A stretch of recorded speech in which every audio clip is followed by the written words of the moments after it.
Well, welcome. Good evening, everybody. We are so happy you're here. Even though it's just two of you, that's great. We're really excited to be here with you. My name is Stephanie Tatel, and I am the Division Literacy Coordinator for Charlottesville City Schools, and that's me on the right. And I'm going to let my co-presenters introduce themselves before I just go over the agenda. Adele, you want to go first? Hi, everyone. I am Adele LaFontaine, and I am a reading specialist at Greenbrier Elementary. Hi, I'm Laura Lindemann. I'm also a reading specialist at Greenbrier and mom of 4 Greenbrier grads. Thank you so much. I'm so lucky to have Laura and Adele working together with me on this. And we did want to put out there that we are also parents, and actually my kids are also at Charlottesville City Schools. And so we are come to you tonight as both educators and parents. And just to make, just so you know, just because we're reading teachers, it doesn't mean that our children read any better. In fact, in my case, it's definitely not the case. Anyway, so moving on. We're going to kind of start with our purpose. We want to share with you a little bit about how literacy develops. We want to share with you what we do at school to support literacy development. And then we do have some ideas for home. But we also wanted to start with just this idea. The three of us really decided as parents, we don't really like going to workshops where we're given a laundry list of things that we have to do at home. So really wanted to approach this with the understanding that you are your child's first teacher, and you are the expert on your child, and you are already doing a ton of things at home, whether you know it or not, that nurture reading, writing, listening, and speaking, and you have been since day one or even before. And so we want to affirm that and recognize that, and then also just affirm the idea that reading is a lifelong process, and our job at school is to build a really strong foundation in grades pre-K through 4, and then continue that. The reason why reading is a content area all the way through is because it does continue to develop over the years. And since we're such a small group, at any point, just stop us and ask questions. We don't have to be super formal. All right, so we did want to start with some of the facts about how literacy develops. We want to make sure we're starting with the why. And as we sort of share with you some of the things that we are doing a little bit different this year. And we wanted to start with this important quote, because even if you have children who are developing reading fairly easily on their own, it really teaching of reading really is still rocket science. And the reason is that, we as human beings, we learn how to speak without any instruction. Children learn how to speak by just being spoken to. And that's because humans have evolved this ability to talk and develop oral language for like at least 2 million years. So our brains have been wired for speech and language. But written language has only been around for about 5,000 years, and English only 1,400 years. And so our brains really aren't wired for reading and writing. So it takes years to master and become skillful readers. And while comprehension is our goal, there are so many little tiny interconnected sub-skills along the way that we have to master, and it just doesn't happen overnight. So we just want to underscore this notion that reading is super, super complex. And you both have kids who you're watching learn to read, and even the three of us who've been doing this for a long time, it never ceases to be magical when it happens, no matter when it happens. And I did want to also reiterate, there are some kids who are going to learn to read with little to no instruction, and it's just going to happen and you won't even know why. But that happens to very few kids. It's about 5% of kids. And what we know is that the vast majority of kids either benefit from or rely on explicit systematic instruction in reading. And for those kids who are just going to learn it on their own, having that instruction isn't going to help them. Sometimes what we see is some of those kids who really learn it really quickly, if they miss those foundational skills, we end up seeing in 3rd and 4th grade, their spelling is really weak, for example, or they might really struggle with really, really long, complex words later. So it's a do no harm kind of situation. And then the last thing I'm going to share with you is just this model. It's called the reading rope. Now, this may seem really like, academic, but this model really does show us how complex learning to read is. And this image is called the reading rope. So it's like a metaphor that there's these strands of a rope that twine together to produce skilled reading. And you can see that the rope has two main strands. That red strand at the top is language comprehension. So you can see all the pieces of language comprehension: background knowledge, vocabulary, language processes, verbal reasoning, all these things, literacy knowledge. And these are the things that as parents of young children, you're developing primarily through reading aloud and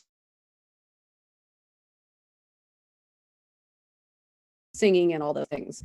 Recognition, and that's composed of phonological awareness, decoding, and sight recognition. And Laura's going to go much more into detail on this. The idea here is that both sides of the rope are equally important, and one side will not fully compensate for weakness in the other. Think of it as like a multiplication problem. If you have weak word recognition and you multiply that by strong or intact language comprehension, you're going to have less than the sum of its parts. And the reverse is true too. So the only way to get that really skilled, effortless reading that results in deep comprehension is by having strong language comprehension and strong word recognition. And then that twining together happens through purposeful and engaged practice. And then sort of in the like atmosphere of this model, I would say, are the conditions for all learning, which are positive, supported, believing that kids can do it. So that's part of the rope as well. So tonight, though, we are going to talk mostly about that blue part of the rope, because it's the part that we have focused the most on improving our curriculum and instruction for early reading. And even though this conversation may focus more on that blue part of the rope, we don't want anyone to go away thinking that that language comprehension is not equally important in our curriculum and instruction, because it is. And I think I said that part. The research, this last part, I just want to share a little bit. The research on children learning how to read tells us that, like I said, that the vast majority of kids are going to rely on or benefit from some form of explicit instruction in word recognition. So we really need to get it right in pre-K through third grade, so we set our students up for success in school and in life. So Laura is going to talk about that word recognition strand. She's going to share with you what they are and why they're important to reading, so that you can see how certain tasks that your student is working on from school, that you might understand how that fits into the rope now. All right, Laura. Thanks, Steph. And I just wanted to encourage you, Annie and Raven, to just jump in if you have a question, raise your hand, unmute, whatever. Or if you are making a connection with something, oh, that's why they're doing such and such. Because I'm just going to be talking about what we're doing at school, and any questions you have along the way, please jump in. All right, so as Steph mentioned, that blue word recognition strand is so critical to reading success.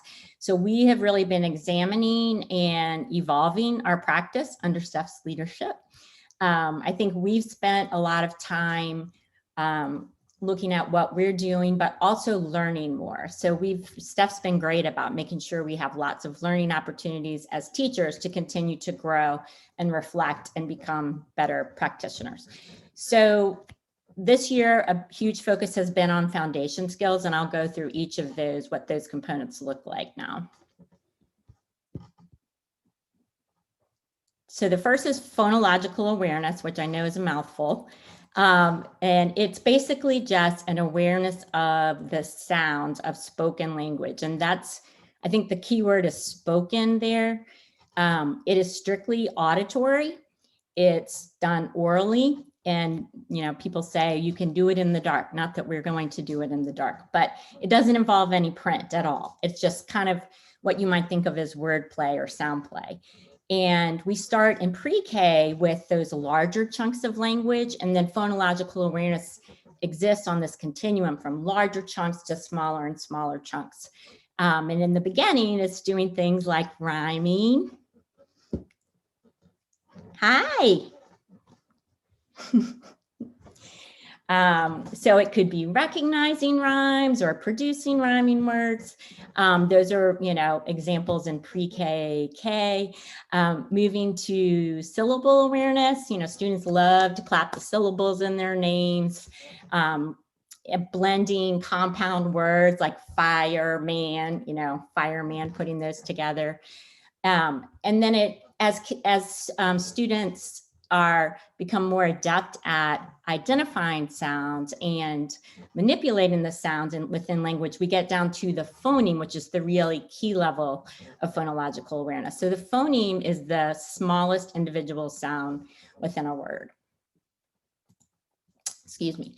So I'll give an example of a phoneme level activity. It might be just blending like d, ig, and then the kids say dig, something like that. These activities are very quick.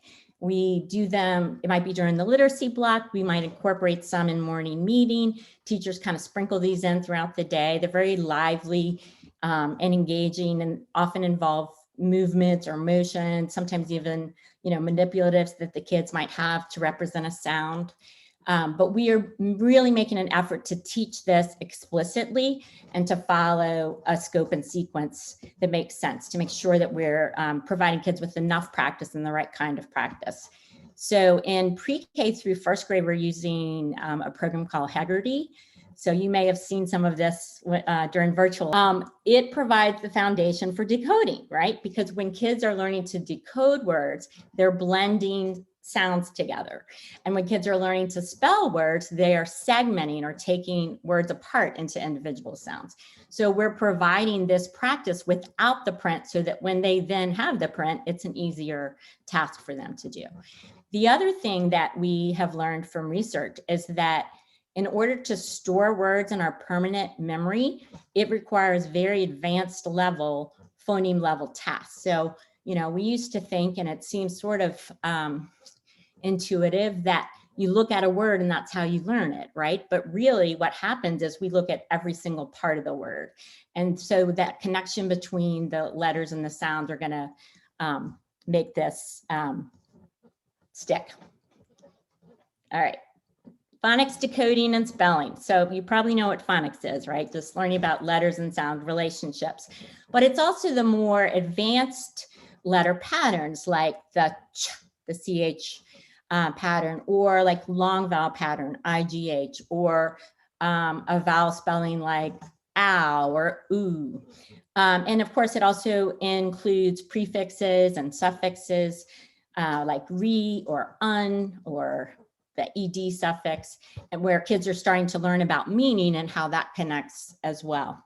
And we know that this is very important in order for kids to learn the code. They need systematic instruction that carefully builds upon each other, and that this having multiple attempts decoding words eventually leads to automatic word recognition, which is really what our goal is, right? We want kids to be able to read words automatically so that they can devote their desk space up here to comprehension, to what's really important.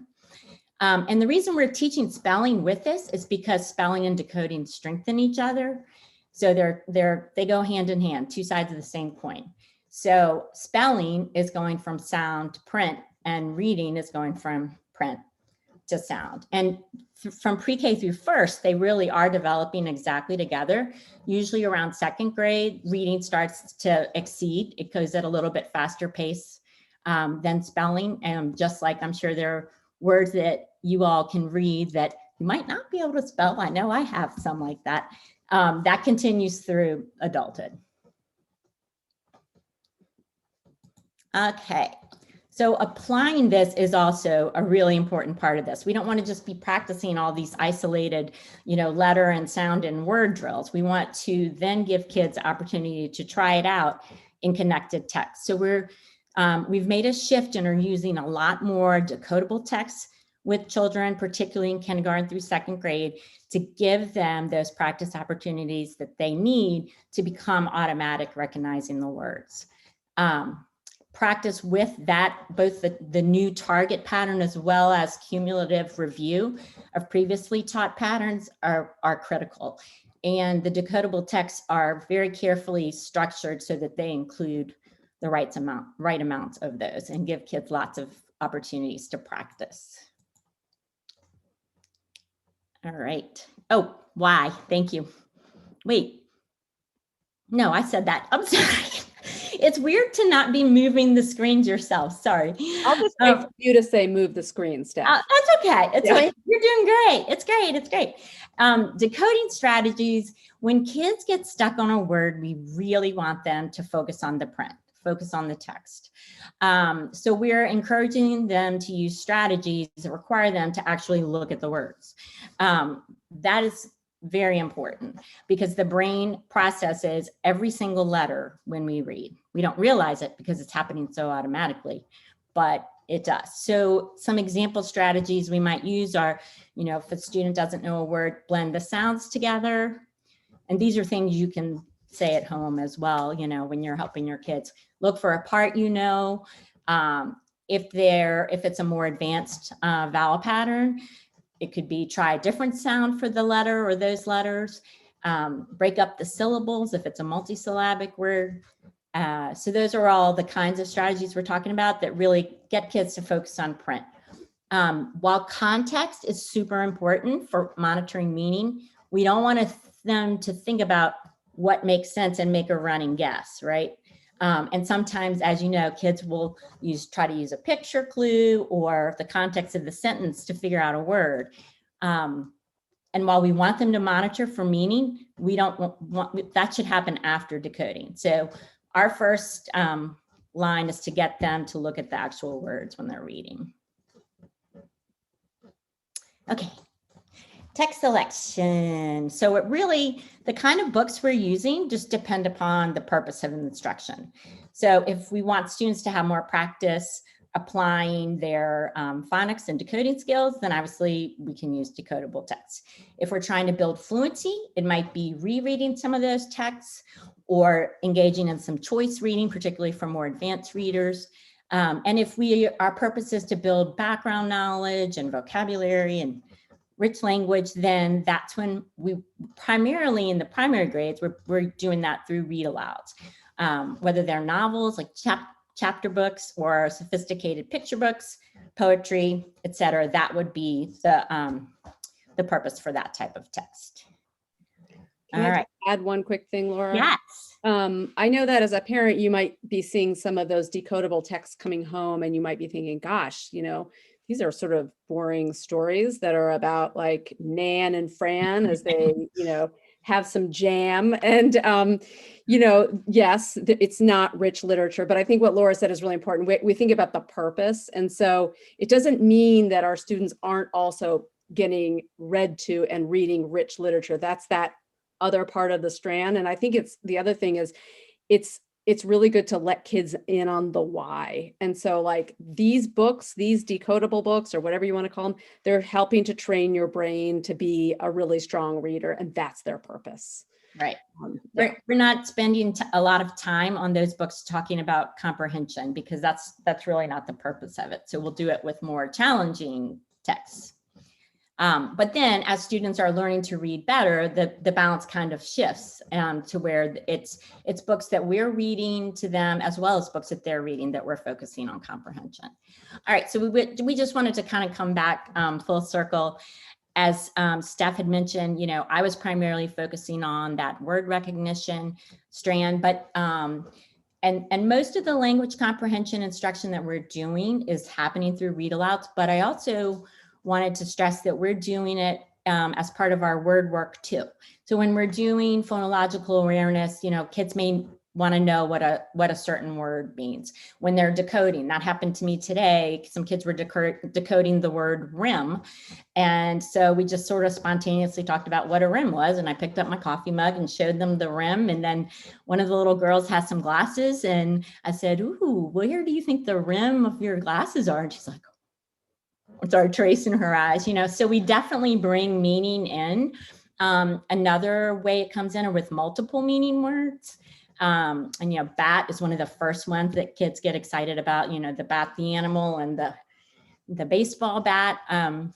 This weekend in a class that a bunch of us were taking, we had an activity where Steph was there, where we were in small groups and we had to come up with as many meanings as we could of the word for the word pitch.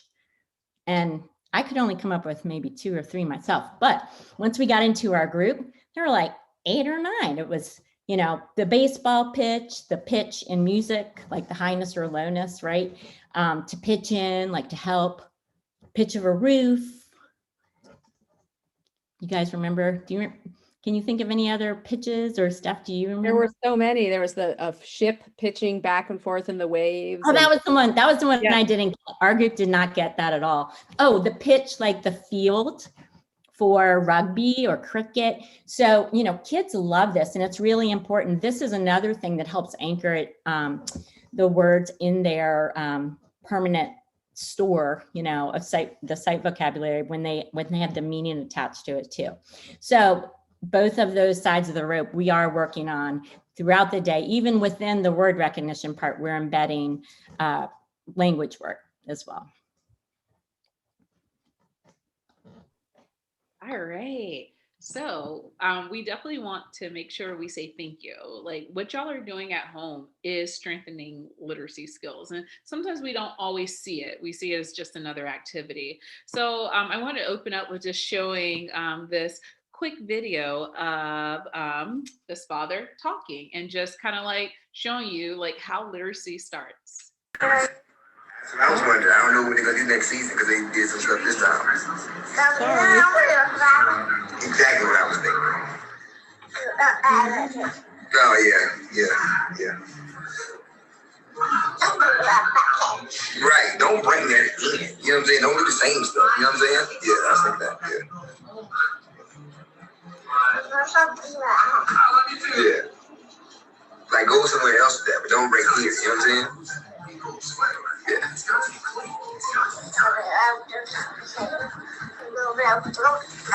I said. He was like, you know what I'm saying? And I was like, what in the world? But don't do it here. You know what I'm saying? Yeah.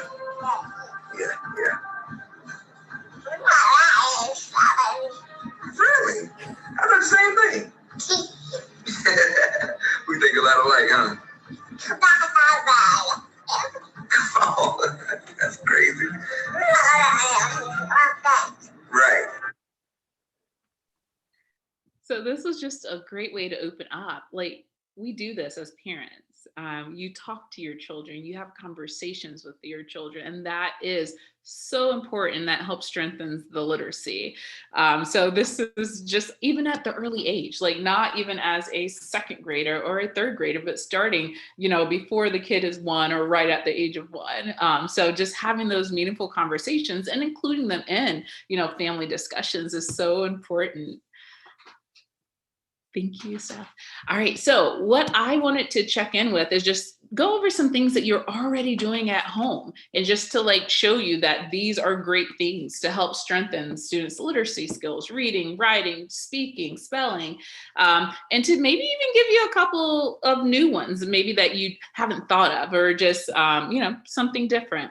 So one thing that I want to share is that read. That is the most important thing. Like, even though if you read the same book 100 to 200 times, just read to your student, to your child, model, let them see you reading. That's so important to have books around and just like engage with them with what they're reading. Singing. Sometimes we think this is just a pre-K or a toddler thing, but in our house, we sing all the time. And just to see how singing is just like talking to your children, those communication skills, the word recognition, and some of the word vocabulary development just from singing songs. Some of these songs could be, on the top hits from a musical like Hamilton, or they can be like family songs that you've had that's been passed down from generations. So any song, just as long as it has words in it or beat. Drawing. Drawing is a great way of communication. It's one of the early steps of students and kids, writing. So drawing and doing family drawings, drawing what they see out in the world, talking as we shared with the video, sharing family stories, kind of going back, even before the kids were born, kind of talking about grandparents or even aunts, uncles, cousins, just family stories that are shared throughout our generations. Asking questions. So asking your child questions, it could be about a book or even about their day. We definitely when we have dinner at night, we share about our day, and someone at the table can ask a question or share a comment. And that's something that I know that teachers do in classrooms too, but it's nice to have that, questioning part as part of your family dinner. Environmental print. This is something that we learn to do when kids are very, very young, but it definitely doesn't have to stop there. Road signs when you're traveling, just pointing out, for example, my youngest definitely knew what Target was before she could read. And that's not because she knew the letters, it's just because, hey, we go there a lot. So she definitely knew the sign, and then, then the letters come, but definitely she knew the bullseye, and just that's environmental print. A lot of it could be your street sign. If you live in a neighborhood, that neighborhood sign, restaurants, or Amazon. My kid definitely knew Amazon. That was a big one in our house. And that was not because of the computer, it was because of the boxes.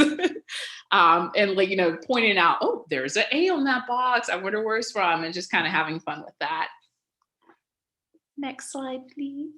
Oh, thank you. So I have an example of some of, the early ones. Like, here's a grocery list. This is a true and real grocery list in our house. And as you can see, we have 3 different levels. So just like y'all, I have a preschooler, I have a kindergartner, and I have a 3rd grader. So kind of looking at the progression of the grocery list, the first one that's on the left with the red and black, I definitely see broccoli. I see some pictures. I see some pictures of raspberries. I see mushroom. So this is what she is doing. And these letters, she definitely saw her sisters doing it. So she definitely wanted to mimic, just seeing the print around. She wanted to draw pictures to kind of tell mommy what to pick up from the grocery store. And I love the little asparagus. There's an asparagus on there.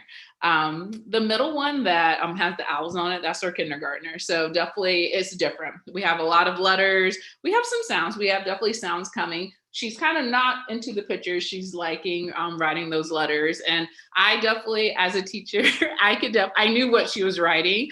That first one is broccoli, and then salad, strawberries, blueberries, sweet peppers, mushrooms, and asparagus. So she definitely has that. And then we have my 3rd grader, who's definitely a little bit not where my other 2 are, but this is what we do. When we're in the kitchen, we talk about what we need from the grocery store for the week. And I picked these things up today. And so everyone is part of that, writing the grocery list. And I take them all to the store. Sometimes I have to write on the back if I can't, remember what it is, but they are all part of it. And this is just something, this is not anything you have to buy. Is things that we already do in real world. We make lists. We make lists to go grocery shopping. We make to-do lists. We do these things as adults. We do these things as family units. So just incorporating them in and just showing them that, they can help out with it. Another example is thank you cards and notes. When I became a mother, I learned that I spent so much money on birthday cards, and so much money. I didn't realize how much I was spending. And then a light bulb. I was like, oh, my kids can do it. It's writing, it's reading, it's personal, it's artwork. And this is once again a progression from our oldest to our youngest. Our oldest is definitely able to, formulate sentences.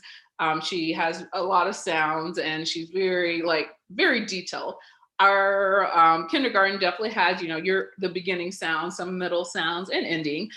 She definitely loves to be part of it. I don't know about y'all, but grandparents or family members, they keep these. We go to their house and they're still in their fridge. So these are so much more personal than a store bought. But store boughts are great too. Buy one from the store, let your kid write the message.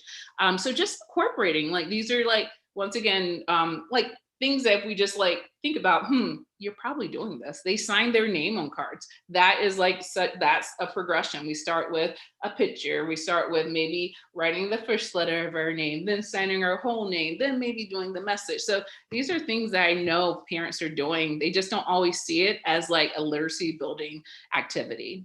So this is just like thinking about, where can you take books?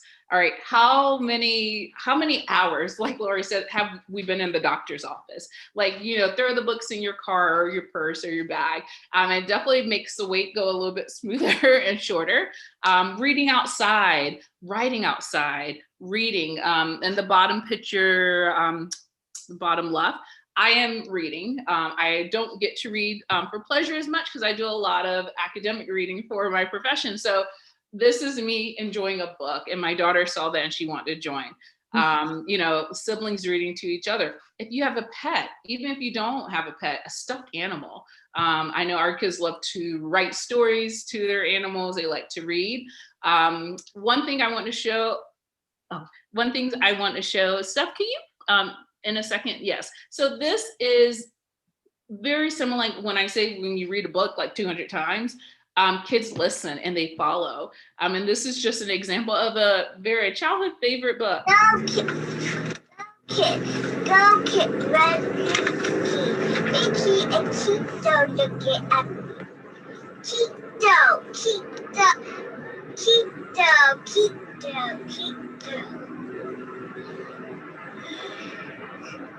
Phone car rides. Cheeto, what you Cheeto? Mickey and Cody looking at me.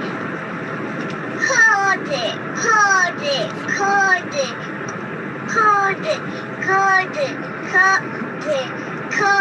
what you Mickey, a bowbell, a rebel, a yellow buck, a blue horse, a white a purple cat, a peacock, a yellow goat. So can I'm just going to ask, what book is that from? I know, sorry, I don't know if you could tell. Yeah. Brother. Yeah. Yes. And so it is a book that we read. When I say 200 times, that's like probably understatement. And it was just a favorite. And so I think sometimes we don't allow ourselves to repeat books. Repeat them.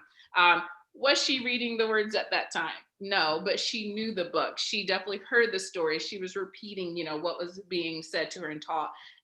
This is the same with songs. This is how this is how kids' vocabulary develop too.